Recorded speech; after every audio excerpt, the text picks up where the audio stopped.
Baik, assalamualaikum warahmatullahi wabarakatuh. Kembali lagi dia di aplikasi Sikbumdes Go. Nah, teman-teman, ya, dari sekian update kita telah menyelesaikan ya beberapa fitur yang sangat bagus ya, yang sangat lengkap. Di sini sudah ada website ya. Jadi teman-teman yang sudah memiliki akun ya, nanti silahkan login dan perbarui ya dari berita. Nanti teman-teman bisa inputkan berita, katalog, lalu profile dan kontak ya. Di sini ada juga tambahan fitur kirim pesan atau laporan dari masyarakat. Jadi masyarakat bisa mengadukan ya atau misalkan mengkritik, memberikan saran, laporan, pertanyaan atau lainnya, nanti masyarakat bisa menginputkan di sini ya. Jadi di sini ada maps-nya juga ya. Nah, inilah ya halaman berandanya ya. Di sini ada galeri untuk laporan kegiatan atau publikasi ya.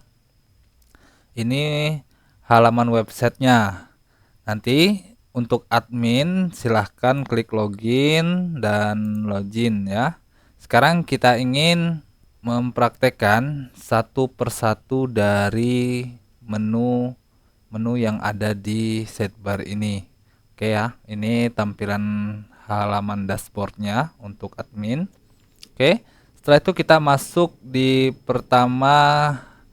masuk di pengaturan. Nah, di pengaturan ini ya, teman-teman pengurus BUMDes yang pertama kali menggunakan aplikasi SIG BUMDes, pertama kali harus input pengaturan terlebih dahulu.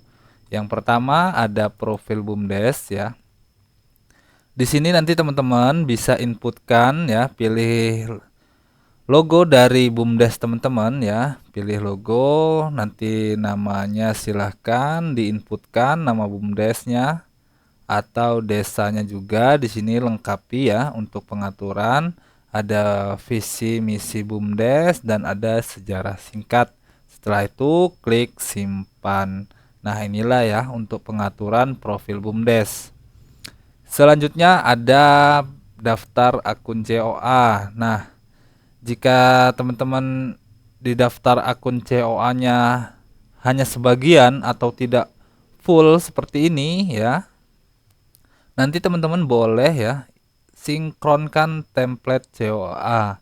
Ya, ini klik ini tidak akan menghapus ya COA yang telah teman-teman buat. Jadi ini aman ya. Jika teman-teman merasa kok kurang gitu COA-nya, silahkan sinkronkan template-nya ya. Oke, di sini juga teman-teman bisa membuatnya untuk akun COA, tapi dipastikan ya nomor akun, misalkan teman-teman ingin membuatkan akun kas ya, kas 2 atau kas lainnya ya, teman-teman harus menginputkan nomor akun yang sama polanya ya. Namun di sini kan 1/1110. Jadi kalau kita ingin membuat kas turunannya jadi 1 strip 1/11 ya. Jadi 11 ya ujungnya. Nah, begitu selanjutnya sampai dengan batasnya ini sampai ke 19 ya untuk akun kas. Pilih juga detailnya ya.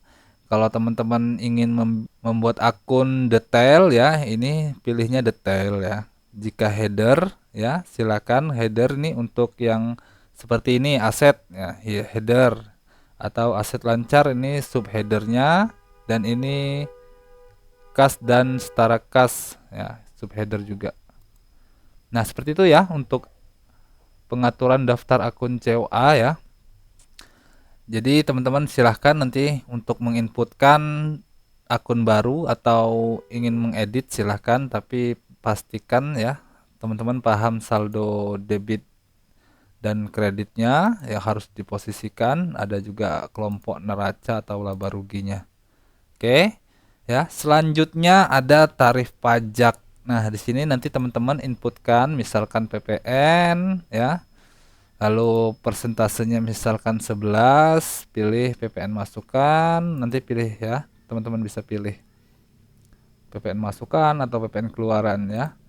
Klik tambah, dia otomatis menambah daftarnya, nanti ada di sini ya. Nanti teman-teman pilih buatkan lagi ya, nama PPh-nya misalkan 3% ya. Ini PPh 23 ya. Klik tambah. Nah, seperti itu ya untuk pengaturan manajemen tarif pajak.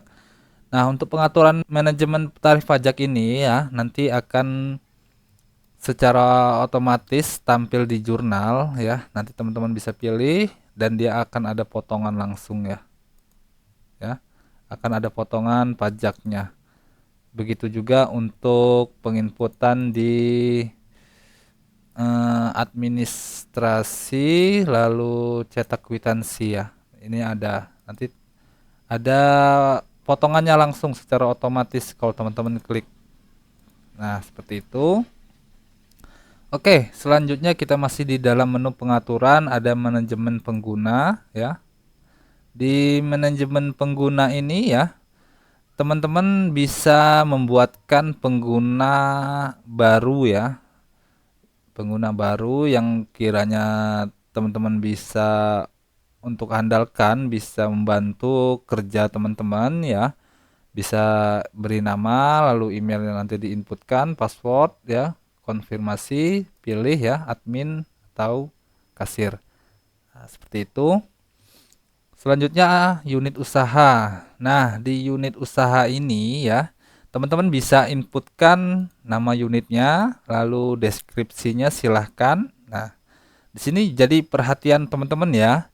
Jadikan unit usaha ketahanan pangan. Nah, jika dicentang ya, unit ini akan masuk ke laporan khusus ketahanan pangan.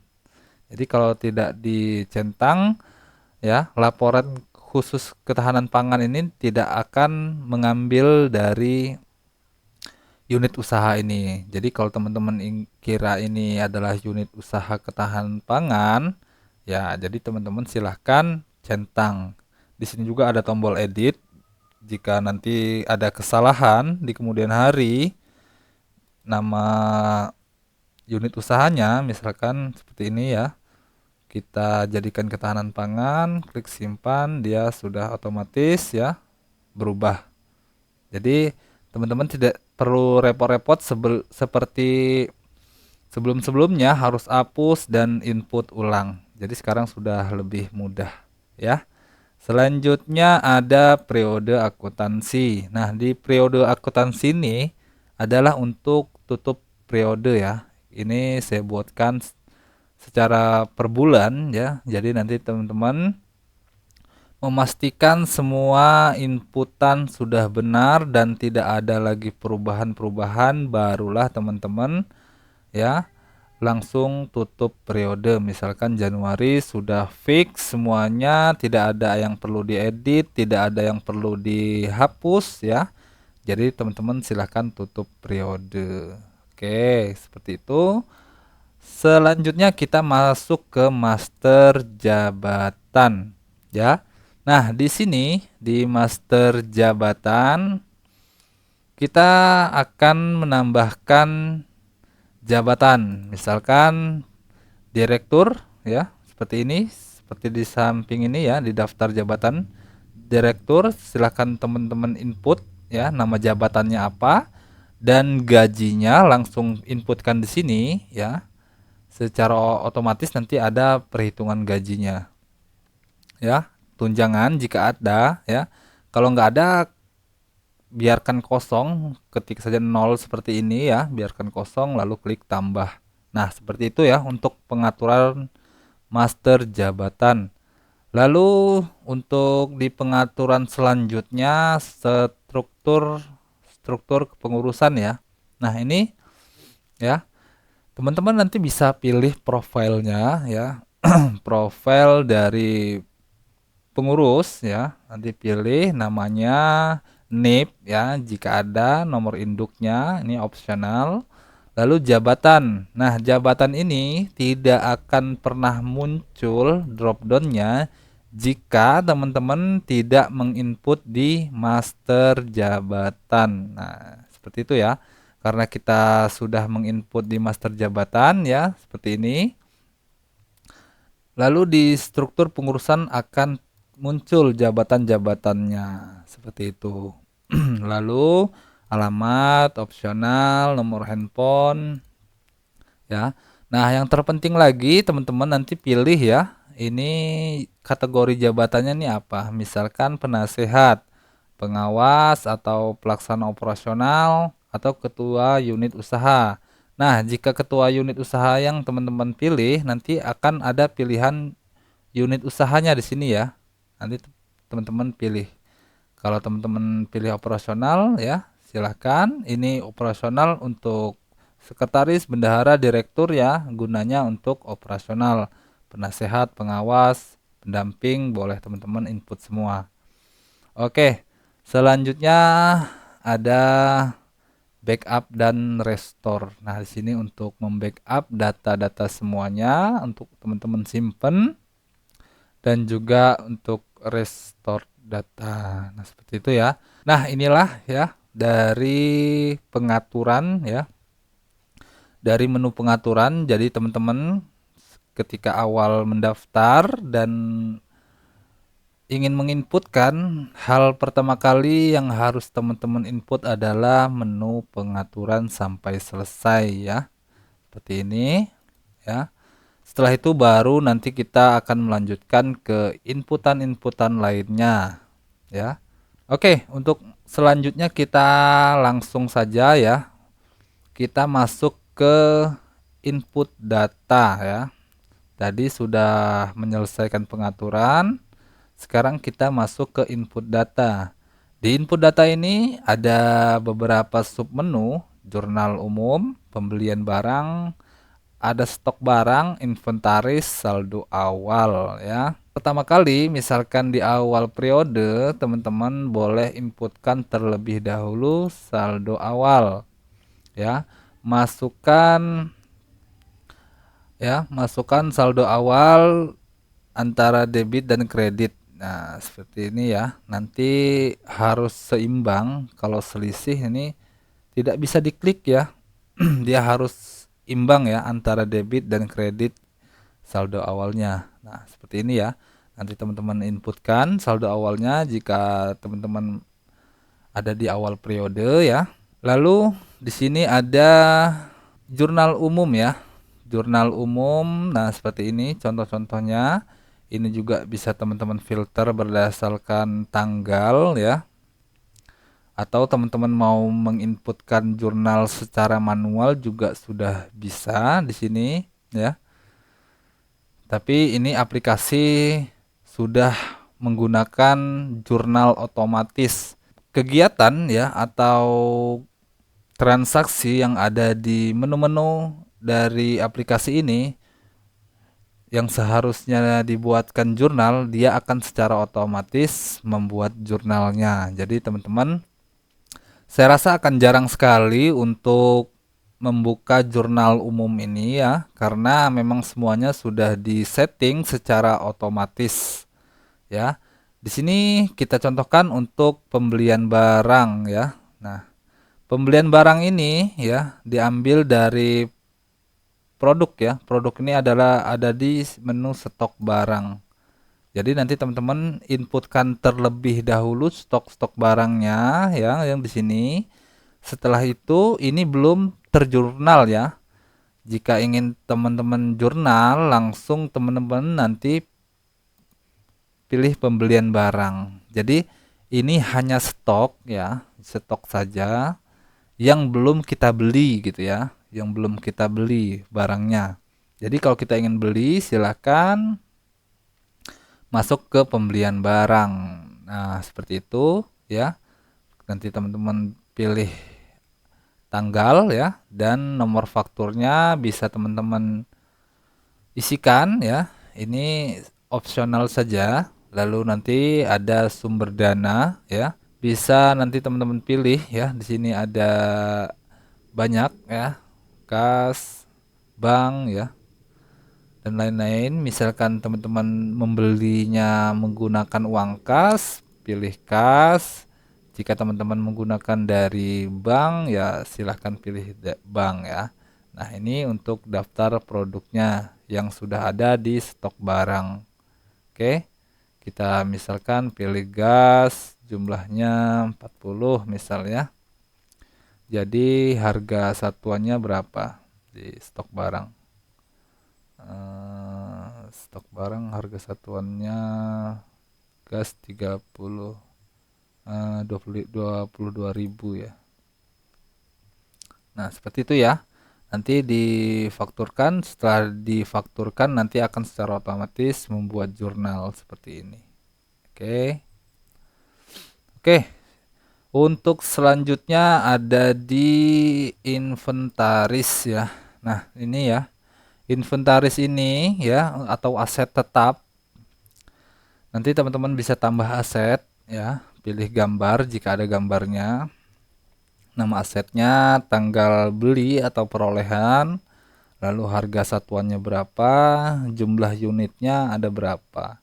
Lalu umur ekonomisnya berapa tahun, misalkan 2 atau 3 tahun nanti inputkan ya. Ini ada nilai residu ya. Nah, nanti teman-teman bisa baca ya. Ini adalah nilai estimasi nilai jual aset akhir masa manfaat atau umur ekonomis ya. Jadi jika tidak ada nilai nanti teman-teman kosongkan ya. Ini untuk membatasi atau melimit ya untuk perhitungan nilai bukunya ya. Jadi tidak ada penyusutan aset ya kalau sudah dilimit. Dia umpamanya kita limit 1.500.000, nanti setelah mencapai 1.500.000 itu akan berhenti untuk penyusutan aset karena kita sudah memberikan limit di sini ya, limiter ya untuk nilai residu nih. Nah, seperti itu ya. Lalu di sini ada pilih akun aset. Nanti teman-teman pilih ya akunnya. Sesuaikan, lalu ada sumber dana ya untuk kita membeli aset dari kas, bank atau yang lainnya ya. Setelah itu klik simpan dan buat jurnal. Kalau udah klik simpan dan buat jurnal akan otomatis nanti masuk ke jurnal umum. Nah, seperti itu ya. Itulah untuk pengaturan dari inventaris, penginputan inventaris ya. Di sini di halaman inventaris teman-teman juga bisa cetak ya, lalu ada di sini keterangan tanggal perolehan, harga perolehannya berapa, lalu akumulasi penyusutannya, dan ada nilai buku, lalu ada umur ekonomisnya berapa. Statusnya nih aktif ya. Jika teman-teman ingin mengedit ya silahkan bisa diedit, atau ingin jual ya nanti teman-teman bisa pilih ya jual asetnya ya, dan berikan keterangan catatannya, alasan karena apa harus dijual. Nah, ini untuk akun debitnya ya, masuk uang masuknya. Selanjutnya bisa juga teman-teman di sini dihapuskan ya. Jika memang sudah tidak layak, misalkan inventaris aset tetapnya tidak layak pakai lagi, ya bisa teman-teman hapuskan ya. Nanti beri catatan alasan penghapusan. Nah, selanjutnya bisa teman-teman hapus data. Oke, seperti itu ya. Untuk input data inventaris. Nah, di sini juga ada simpan pinjam, anggota, simpanan, pinjaman. Nah, teman-teman, pertama kali harus menginputkan anggota terlebih dahulu. Setelah anggota terinput, barulah masuk ke menu simpanan. Di menu simpanan ini nanti jika anggota ingin menyimpan sudah ada nama-namanya di drop down ini ya. Sudah ada di sini. Pilih unit usahanya ya. Ada pilih juga jenis simpanan, simpanan pokok, simpanan wajib, sukarela ya. Di sini ada juga setoran masuk ke akun debitnya. Jadi kita pilih misalkan kas. Nah, seperti itu lalu simpan setoran. Nah, di sini ada pinjaman ya. Nah, di menu pinjaman ini misalkan anggota ingin meminjam kepada BUMDes ya. Ini bisa untuk klik cairkan pinjaman baru. Nah, di sini ya, pilih unitnya, lalu pilih anggota siapa yang ingin minjam ya. Misalkan jumlah pinjamannya berapa ya. Lalu ada tanggal pencairan, bunganya per tahun berapa, jangka waktunya berapa bulan. Pilih akunnya ya, akun untuk kreditnya ya. Misalkan ingin memberikan melalui transfer bisa pilih bank. Nah, di sini ada estimasi anggaran, misalkan kita berikan 500.000 ya. 500.000 bunganya misalkan 10%. Ya, jangka bulannya misalkan 12 bulan. Nah, sini sudah secara otomatis menghitung ya estimasi angsuran per bulannya ya. Jadi bisa klik simpan dan cairkan. Nah, seperti itu. Ya, setelah itu bisa lihat detail ya. Di sini sudah ada detailnya ya, pokok, bunga, lalu total bayar ya. Nanti bisa teman-teman cetak ya untuk bukti angsuran ya. Di sini ada cetak juga untuk daftar pinjamannya ya. Oke, seperti itu untuk menu pinjaman. Lalu ada utang dan piutang. Nah, di utang dan piutang ini ya, di sini ada dashboard ya. Dashboard ini untuk kita melihat ya total piutang belum lunas dan ada total utang belum dibayar. Jadi kalau total piutang ini tagihan yang perlu diterima dari pelanggan. Misalkan pelanggan kita ada master pelanggan ini ya yang belum membayar kepada BUMDes, di sini nanti akan tampil. Begitu juga dengan total hutang. Total hutang ini untuk ya BUMDes kita berhutang ke pemasok seperti itu. Dan ada juga di sini ada peringatan untuk jatuh tempo 7 hari, dia akan tampil di sini. Kalau kita ingin belum membayar ya dalam kurun waktu 7 hari, dia akan selalu tampil di sini untuk perintah membayar. Lalu di sini ada daftar utang, ya ada daftar piutang juga ya. Di sini ada master pelanggan, nanti teman-teman bisa tambah, master pemasok juga begitu. Oke, selanjutnya ada laporan. Ini sudah kaya banget sama laporan ya aplikasi ini ya. Sampai ada 15 laporan. Oke. Bisa teman-teman coba nanti di deskripsi. Ada proses periodik ya di sini. Ada buat jurnal penyesuaian aset, penyusutan aset ya secara otomatis. Nanti bisa teman-teman pilih bulan, tahun dan jalankan. Ini berlaku hanya sekali ya, misalkan November ya, setelah teman-teman jalankan tidak bisa dijalankan lagi ya untuk tahun ini dan bulan ini. Jadi ini pastikan di input di akhir bulan ya. Lalu ada manajemen anggaran. Di sini bisa teman-teman inputkan anggaran ya dari pendapatan, lalu ada beban. Nanti teman-teman inputkan, dia akan masuk ke laporan anggaran versus realisasi seperti ini ya. Ya, selanjutnya ada perhitungan SHU ya. Inilah ya perhitungan SHU. Nanti teman-teman inputkan ya alokasi SHU-nya ini untuk apa ya. Di sini nanti ada daftarnya. Daftarnya di sini pastikan sudah 100% ya. Secara otomatis akan menghitung SHU-nya dan cetak laporan. Dan di sini juga ada buat jurnal penutup. Nah, seperti itu ya. Di sini ada lanjutnya ada lumbung pangan. ya buat teman-teman menginputkan komoditas ya dari lumbung pangan yang ada di desa. Oke, selanjutnya administrasi, ada cetak kwitansi ya. Ini membuat kwitansi secara manual. Boleh nanti ya teman-teman inputkan nomor kwitansinya ya, lalu tanggal dan lain-lain. Setelah itu kalau ada potongan silahkan pilih ya checklist potongannya.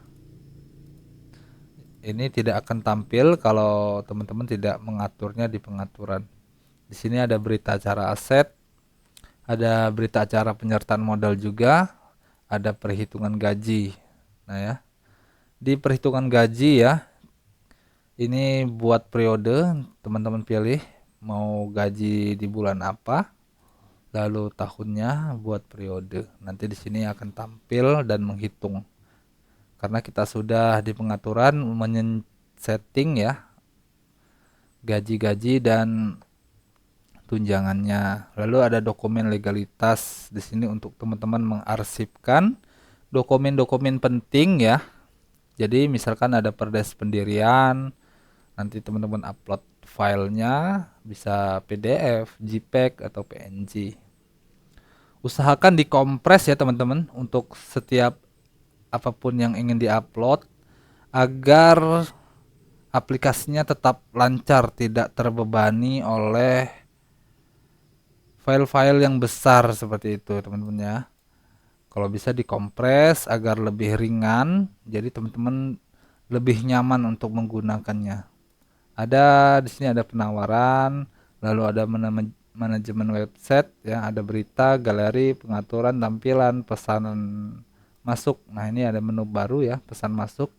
Kalau masyarakat mengirimkan kritik dan saran dan lain-lain nanti akan tampil di sini. Oke, saya rasa seperti itu untuk review dari aplikasi SIGBUMDes Go-nya.